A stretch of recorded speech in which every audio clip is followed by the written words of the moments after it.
Hey, it's Megan, 28 then, voice still dropping every time I drive past that faded Hampton Inn sign off I-85. If you know how one hotel keycard can rewrite 8 full years of your life, stay close.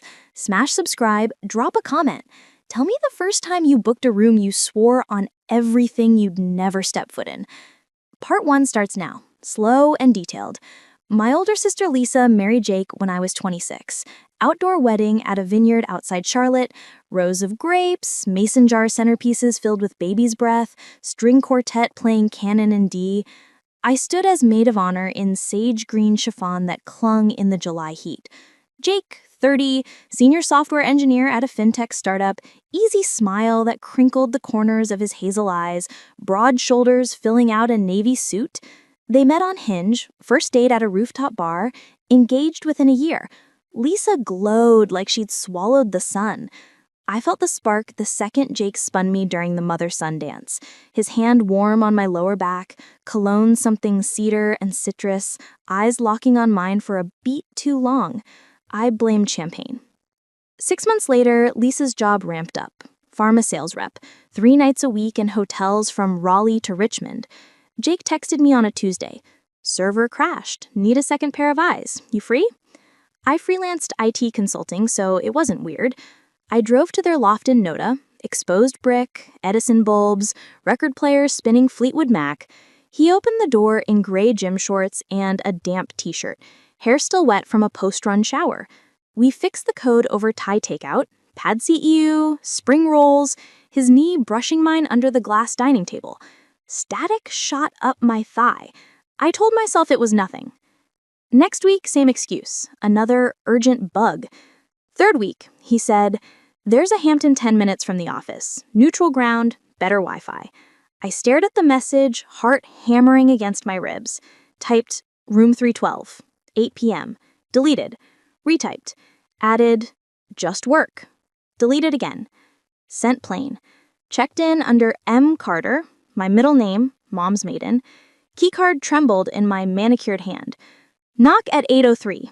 Jake in a navy button-down, sleeves rolled to elbow, holding 2 Starbucks coffees, mine with oat milk, 2 pumps vanilla, exactly right.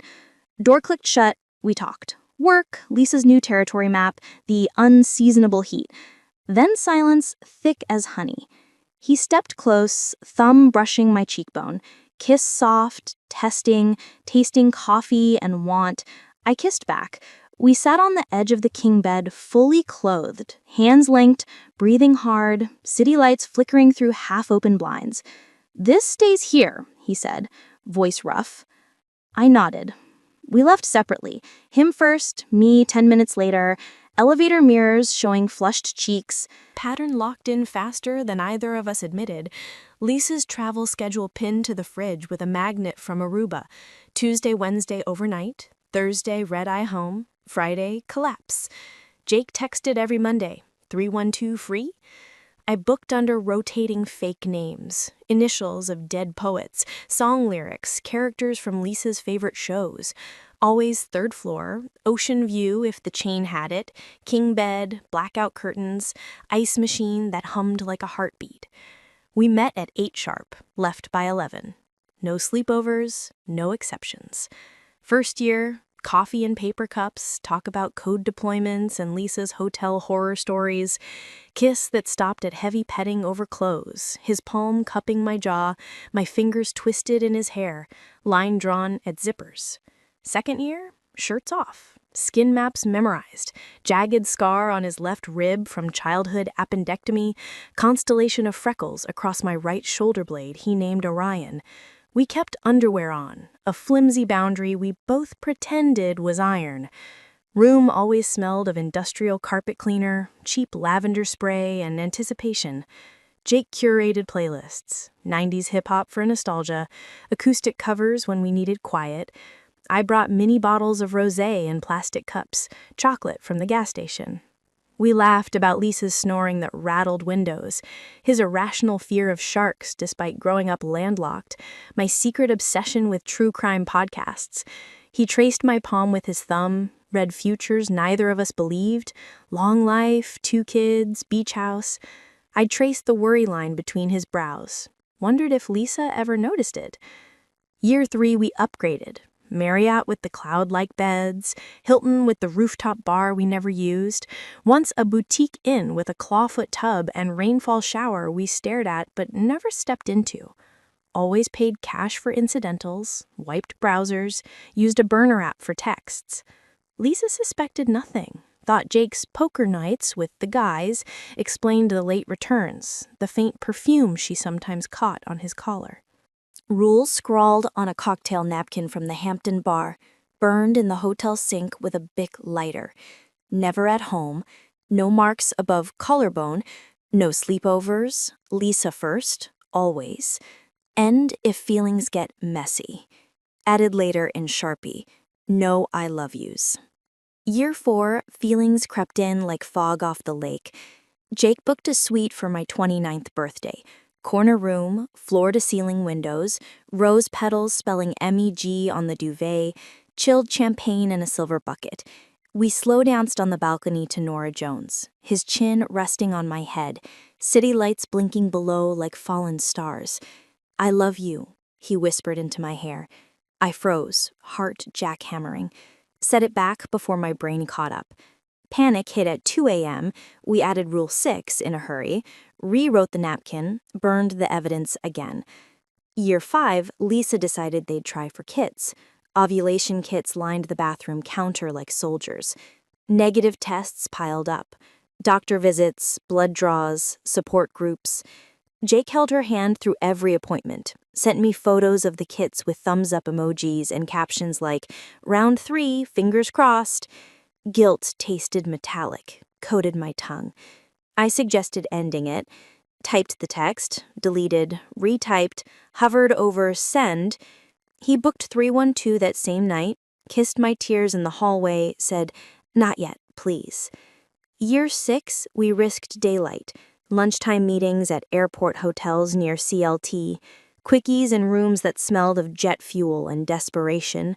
Once almost caught. Lisa FaceTime from baggage claim while Jake's head rested on my shoulder, my fingers in his hair. We laughed until we cried in the rental car afterward, windows fogged, hearts racing. Year 7, Lisa announced pregnancy. IVF worked on the first round. A miracle, the doctor called it. Jake texted the ultrasound, tiny T-net with a fluttering heartbeat, labeled Baby B because Lisa insisted on surprise gender. I stared in a Hilton bathroom in Atlanta, mascara rivers down cheeks, wine bottle rolling under the sink. Booked a room alone that night, drank tiny bottles of vodka, wrote a goodbye letter on hotel stationery. We had a good run. Be the dad she deserves. Tore it into confetti, flushed it. He showed anyway, used the spare key I didn't know he'd copied, held me on the carpet while I sobbed into his shirt, whispered, "She's due December. We stop after the baby." I nodded against his chest, inhaling cedar and hotel soap. Last night, clothes stayed on, just held each other on top of the covers until checkout at noon, his fingers drawing circles on my wrist. Separate cars. I drove home blasting Taylor Swift, windows down, screaming, "We are never ever getting back together," like it could make it true.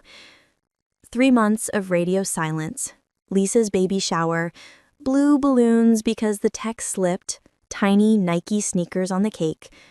Jake's eyes met mine across the deviled egg platter, a flash of heat that made my knees weak. I excused myself to the bathroom, splashed water on my face. Phone buzzed at 2:14 a.m. 312, one more, please. I went. Rules shattered like cheap glass. Stayed until dawn, his hand resting on my stomach like a question neither of us asked aloud. Year 8, my period late by 9 days, drugstore test in the Hampton bathroom, same one where we'd laughed over burnt coffee 8 years ago. 2 bold pink lines. Hands shaking so hard I dropped the stick in the sink. Texted Jake the photo, no words. He called from the parking lot, voice cracking. "Yours?" I whispered, "I think so." Silence stretched, then, "Meet me, now." Room 312 smelled exactly the same. Carpet cleaner, lavender, us. He paced the narrow aisle between bed and dresser, hands raking through hair, turned more salt than pepper. Lisa's 6 months along. We can't do this. I nodded, tears burning. I'll handle it alone. He stopped pacing, cupped my face, kissed my forehead like a blessing and a curse, left without another word. I sat on the bed, key card bent in my fist, city humming outside. 3 days later, an envelope slid under my apartment door. Hampton Stationery, my name and his handwriting. Inside, a new key card, permanent reservation under M. Carter, corporate rate. Note tucked beneath, same room, different future. Choose. Tucked deeper, a second ultrasound. My baby, 8 weeks, heartbeat 162 BPM, labeled Baby M. Lisa's due in 3 weeks, mine in 8 months. Jake doesn't know I kept the room. Monthly invoice auto-drafted. Cleaning crew thinks I'm a traveling consultant.